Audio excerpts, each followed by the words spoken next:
মঙ্গলবার তৃণমূল কংগ্রেস শীর্ষ নেতৃত্ব প্রার্থী তালিকা ঘোষণা করলেন। প্রার্থী তালিকা ঘোষণা হতেই সবুজ আবির উড়ল ক্যানিং পশ্চিম বিধানসভা এলাকায়। এবারও তৃণমূল কংগ্রেস প্রার্থী হলেন পরেশরাম দাস। এদিন প্রার্থী তালিকা প্রকাশের আগে সাধারণ তৃণমূল কংগ্রেস সমর্থকেরা ক্যানিং তৃণমূল কংগ্রেস কার্যালয়ে ভিড় জমাতে শুরু করেন। প্রার্থীর নাম ঘোষণা হতেই সাধারণ কর্মী সমর্থকেরা পরেশরাম দাসকে নিয়ে উচ্ছ্বাস প্রকাশ করে আনন্দে মেতে ওঠেন। সবুজ আবির নিয়ে শুরু হয় খেলা। তৃণমূল কংগ্রেসের প্রার্থী ঘোষণার পর তিনি নিজের হাতে দেওয়াল লিখন এবং জনসংযোগ শুরু করেন।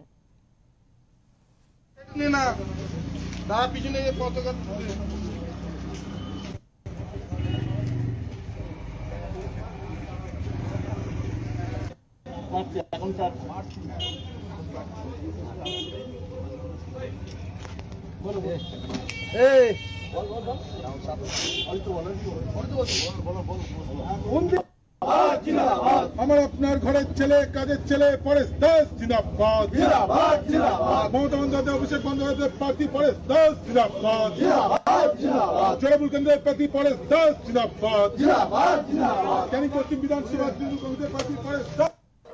আমি প্রথমত আজকে আপনাদের মাধ্যমে আমি রাজ্যের মুখ্যমন্ত্রী এবং জননেত্রী মমতা বন্দ্যোপাধ্যায় এবং বিশেষ করে আমাদের সবার নেতা, যার জন্য আজকে আমি দ্বিতীয়বারের জন্য আবার আমি ক্যানিং পশ্চিমে প্রতিদ্বন্দ্বী করার মতো সুযোগ পেয়েছি, সেই অভিষেক বন্দ্যোপাধ্যায় দুজনকে আমার অন্তঃস্থল থেকে ধন্যবাদ এবং অভিনন্দন।